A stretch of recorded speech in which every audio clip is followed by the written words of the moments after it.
عن أبي هريرة رضي الله عنه قال قال رسول الله صلى الله عليه وسلم فقال يا رسول الله صلى الله عليه وسلم هلكت. قال وما لك؟ قال وقعت على امرأتي وأنا صائم. فقال رسول الله صلى الله عليه وسلم هل تجد رقبة تؤتقها؟ قال لا. قال فهل تستطيع أن تصوم شهرين متتابعين؟ قال لا.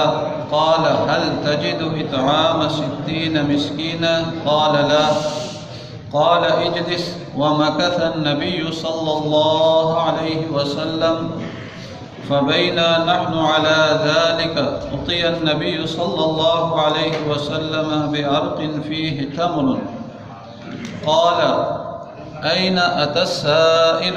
قال أنا. قال خذ هذا فتصدق به.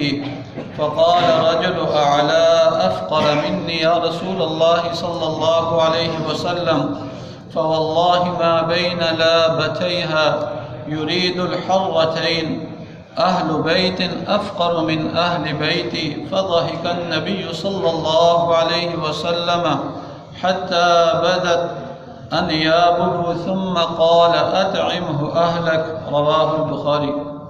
وعن أبي هريرة رضي الله عنه قال قال رسول الله صلى الله عليه وسلم من نسي وهو صائم فأكل أو شرب فليتم صومه فإنما أطعمه الله وسقاه. رواه البخاري. حضرت ابو ہریرہ رضی اللہ عنہ سے روایت ہے، وہ فرماتے ہیں ایک دفعہ جب کہ ہم لوگ رسول اللہ صلی اللہ علیہ وسلم کے پاس بیٹھے ہوئے تھے، ایک آدمی آپ کے پاس آیا اور اس نے عرض کیا یا رسول اللہ صلی اللہ علیہ وسلم میں تو ہلاک ہو گیا، یعنی میں ایک ایسا کام کر بیٹھا ہوں جس نے مجھے ہلاک و برباد کر دیا ہے۔ آپ صلی اللہ علیہ وسلم نے فرمایا کیا ہو گیا؟ اس آدمی نے کہا میں روزے کی حالت میں تھا اور روزے کی حالت میں اپنے اہلیہ کے قریب ہو گیا۔ دوسری روایت میں یہ ہے کہ یہ رمضان کے مہینے کا واقعہ ہے۔ آپ نے فرمایا تو کیا تمہارے پاس اور تمہاری ملکیت میں کوئی غلام ہے جس کو تم اس غلطی کے کفارے میں آزاد کر سکو؟ اس آدمی نے کہا نہیں۔ آپ صلی اللہ علیہ وسلم نے فرمایا تو پھر کیا تم یہ کر سکتے ہو کہ متواتر 2 مہینے روزے رکھو؟ اس نے عرض کیا کہ یہ بھی میرے بس کی بات نہیں ہے۔ تو آپ صلی اللہ علیہ وسلم نے فرمایا تو کیا تمہارے پاس اتنا ہے کہ 60 مسکینوں کو کھانا کھلا سکو؟ اس نے عرض کیا مجھے اس کی بھی قدرت نہیں ہے۔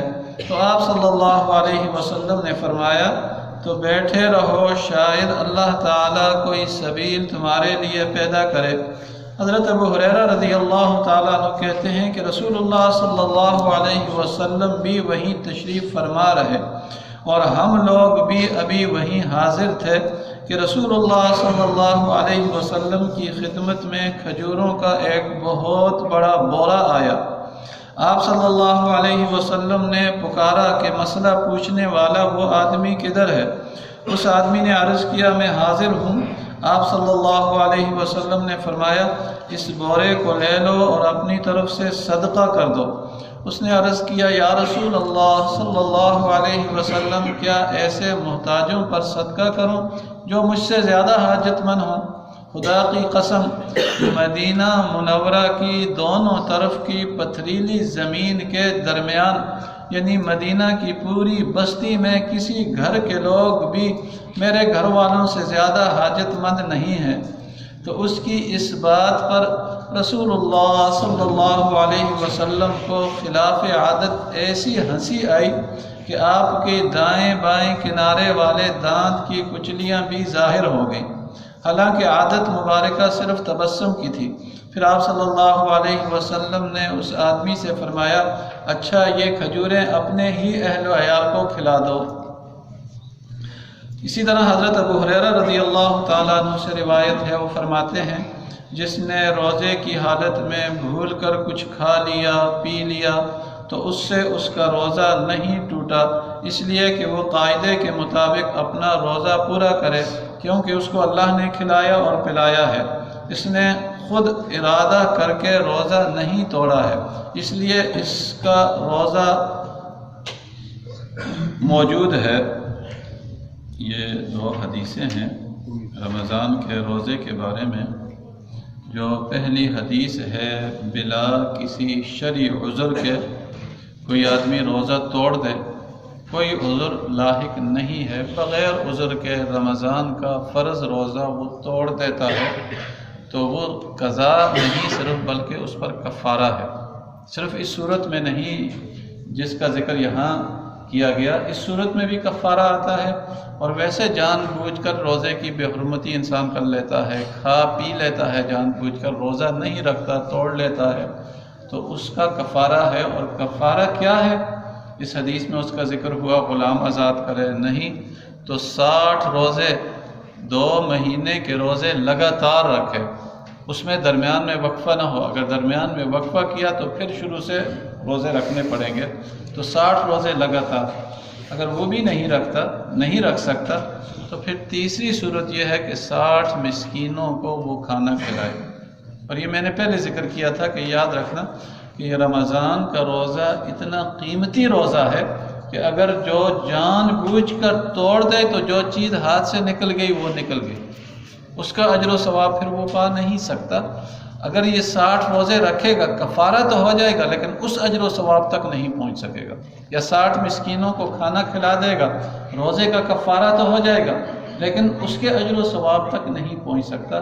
اس لیے رمضان کا روزہ یہ بڑا قیمتی ہے، اسے کسی صورت میں بھی جان بوجھ کر بغیر کسی شرعی عذر کے نہیں توڑنا چاہیے۔ ہاں اگر شرعی عذر ہے، سفر پر ہے، بیمار ہے، اور میں نے پہلے ذکر کیا تھا بیماری ایسی کہ وہ جان لیوا ہو، یا بیماری ایسی کہ خطرہ ہو کہ بیماری بڑھ نہ جائے، اور اس صورت میں بھی ڈاکٹر اگر اسے کہیں کہ تیرے لیے روزہ رکھنا بہتر نہیں ہے تو اس صورت میں پھر وہ روزہ نہ رکھے، بعد کے دنوں میں اس کی قضا کر لے، تو اس پر پھر اتنا ہی اجر و ثواب ہے جتنا رمضان کے، یعنی رمضان کے مہینے کے روزے کا جتنا اجر و ثواب ہے، یہ بعد میں رکھے گا تو اجر و ثواب میں کمی نہیں آئے گی۔ اللہ پاک نیتوں کو دیکھنے والا ہے۔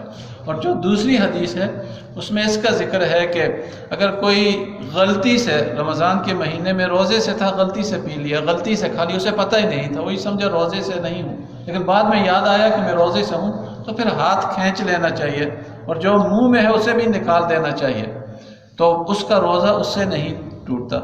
اللہ کے نبی نے فرمایا کہ یہ اللہ نے کھلایا، اللہ نے پلایا، یہ اللہ کی طرف سے میزبانی ہوئی، تو اس سے روزہ نہیں ٹوٹتا۔ ہاں یہ کہ اگر کھانا شروع کیا تو غلطی سے شروع کیا تھا، پتہ چلا خوب کھا لیا، میں نے تو غلطی سے، مجھے پتہ تو نہیں تھا، تو پھر صرف روزہ نہیں ٹوٹے گا، کفارہ آ جائے گا۔ اور تیسری بات یہ بھی آپ ذہن میں بٹھائیں کہ اکثر ساتھی پوچھتے ہیں، میں نے رات کو بھی بتایا تھا کہ اذان جب شروع ہوتی ہے تو اذان فجر کے وقت شروع ہوتی ہے۔ اذان جیسے ہی شروع ہوتی ہے تو اذان شروع ہونے کے بعد پینا یا کھانا نہیں چاہیے۔ بہت سے ساتھی انتظار میں ہوتے ہیں، سحری تو کر لیں، کھانا تو کھا لیا، پانی آخر میں پئیں گے، پانی آخر میں پیتے ہیں، لمبا دن ہے پیاس نہ لگے، تو جیسے مؤذن اذان شروع کرتا ہے تو پھر جلدی جلدی گلاس لے کر وہ پانی پیتے ہیں۔ یاد رکھنا روزہ نہیں ہوگا، اگر کسی نے غلطی سے ایسا کیا ہے تو اس کی قضا ہوگی، اور آئندہ کے لیے جان بوجھ کر کرے گا تو پھر قضا نہیں، اس پر کفارہ آئے گا۔ پہلے پتہ نہیں تھا ایسا کر لیا، کیونکہ اذان جب شروع ہوتی ہے یہ فجر کا وقت ہوتا ہے، تو فجر کا وقت جب شروع ہو جائے تو پھر آپ روزہ نہیں کھا پی نہیں سکتے، اس کا بھی خیال رکھنا چاہیے۔ اور بعض مسائل ساتھی پوچھتے تھے کہ کسی قسم کا بھی انجیکشن لگانا ہو تو انجیکشن لگانے سے روزہ نہیں ٹوٹتا۔ اسی طرح آنکھوں میں بعض ساتھی پوچھتے ہیں کہ آنکھوں میں دوائی ڈالنی ہے، وہ ٹیوب وغیرہ ہو یا پانی قطروں کی طرح کی دوائی ہو تو دونوں سے روزہ نہیں ٹوٹتا، آنکھوں میں بھی دوائی ڈال سکتے ہیں۔ کان میں اور ناک میں اور حلق میں دوائی ڈالنے سے روزہ ٹوٹ جاتا ہے، اس کا خیال رکھیں۔ کان میں کیونکہ اس کا تعلق حلق کے ساتھ ہوتا ہے، یا ناک میں دوائی ڈالنے سے اس سے بھی روزے پہ اثر پڑتا ہے، یا حلق میں منہ میں دوائی ڈالیں تو اس سے، لیکن آنکھوں میں یا انجیکشن وغیرہ لگانے سے یا سر میں تیل لگانے سے یا سرما لگانے سے تو تو اس سے روزہ نہیں ٹوٹتا۔ اسی طرح مسواک کرنے سے بھی روزے پر کوئی اثر نہیں پڑتا۔ ٹوتھ پیسٹ وغیرہ اس سے اجتناب کرنا چاہیے۔ خالی برش تو استعمال کر سکتے ہیں، لیکن ٹوتھ پیسٹ کے اندر ذائقہ ہوتا ہے تو وہ حلق میں جانے کا اندیشہ ہوتا ہے، اس سے اجتناب کریں ساتھی۔ لیکن مسواک صحابہ فرماتے ہیں کہ ہم نے کئی مرتبہ نبی علیہ السلام کو دیکھا کہ آپ روزے کی حالت میں تھے لیکن آپ مسواک کر رہے تھے۔ مسواک کرنے سے روزہ نہیں ٹوٹتا، تو اس کا بھی ساتھی خیال رکھیں۔ دعا ہے کہ اللہ رب العزت جو کچھ کا سنا اس پر عمل کرنے کی توفیق نصیب فرمائے۔ اور یہ ایک وضاحت بھی آپ سن لیں، جو پہلی حدیث گزری ہے کہ ایک صحابی پر کفارہ آ گیا تھا اور وہ حضور کے پاس آیا، نبی علیہ السلام نے فرمایا غلام آزاد کرو، تو اس صحابی نے کہا میری تو اتنی توفیق نہیں ہے، اتنی میرے پاس مال نہیں ہے کہ میں غلام خرید کر آزاد کروں۔ حضور نے فرمایا 60 روزے رکھو۔ اس نے کہا ایک نہیں رکھ سکا، وہ توڑ دیا، تو اب 60 کیسے رکھوں گا؟ 60 روزے بھی نہیں رکھ سکتا۔ تو حضور نے فرمایا پھر 60 مسکینوں کو کھانا کھلا دو۔ اس نے کہا اس کا بھی میرے پاس بندوبست نہیں ہے۔ تو حضور نے فرمایا بیٹھ جاؤ۔ تو وہ صحابی بیٹھ گیا۔ تو اتنے میں حضور کے پاس کہیں سے ہدیہ آیا، بورا کھجوروں کا بھرا ہوا۔ تو حضور نے فرمایا کہاں ہے وہ سوال کرنے والا؟ تو اس کو بلایا گیا۔ حضور نے فرمایا یہ دیکھو اللہ نے بندوبست کر لیا تیرا، یہ لے جا اور 60 مسکینوں کو کھلا دے، تو تیرے روزے کا کفارہ ہو جائے گا۔ تو اس شخص نے، اس صحابی نے کہا اللہ کے نبی مدینے کی پوری بستی میں مجھ سے بڑا غریب تو کوئی ہے ہی نہیں ہے، مجھ سے زیادہ غریب تو کوئی نہیں ہے، میرے بچے ہیں چھوٹے چھوٹے، میرے گھر میں فقر و فاقہ ہے، تو سب سے زیادہ غریب تو میں ہوں، تو مجھ سے زیادہ اور کون ضرورت مند ہوگا کہ میں اس کو کھلاؤں؟ تو اللہ کے نبی مسکرائے اور اللہ کے نبی ہنسے کہ آیا تھا کس کے لیے اور جا رہا ہے کھجوروں کا بورا لے کر۔ تو حضور نے فرمایا جاؤ یہ اپنے گھر والوں کو ہی کھلا دو، لیکن یہ یاد رکھنا کہ اس سے کفارہ ادا نہیں ہوا۔ آگے علماء نے لکھا ہے یہ مسئلہ کہ اس سے اس کا کفارہ ادا نہیں ہوا کہ وہ کھجوریں اپنے گھر والوں کو کھلا دی، اس کا کفارہ ادا نہیں ہوا۔ اس کے لیے پھر انسان کو انتظار کرنا چاہیے۔ اگر کفارہ بھی ادا نہیں کر سکتا، 60 مسکینوں کو کھانا بھی نہیں کھلا سکتا، تو پھر وہ انتظار کرے، جب بندوبست ہو جائے تو پھر وہ 60 مسکینوں کو کھانا کھلا دے گی، اس کے سر پر باقی رہے گا۔ اور اس صحابی کے ساتھ بھی ایسا ہی ہوا کہ پھر اس کو انتظار کا کہا گیا کہ انتظار کر، جب فراوانی ہو جائے گی تو پھر 60 مسکینوں کو کھانا کھلا دینا۔ دعا ہے کہ اللہ پاک سمجھنے کی اور عمل کرنے کی۔ الحمدللہ رب العالمین والعاقبۃ للمتقین والصلاۃ والسلام علی سید الانبیاء والمرسلین ربنا ظلمنا انفسنا وان لم تغفر لنا وترحمنا لنكونن من الخاسرین ربنا اغفر لي ولوالدي ولأستاذي ولجميع المؤمنين والمؤمنات والمسلمين والمسلمات الأحياء والأموات صلى الله تعالى على خير خلقه محمد وآله وصحبه أجمعين آمين آمين برحمتك يا رب.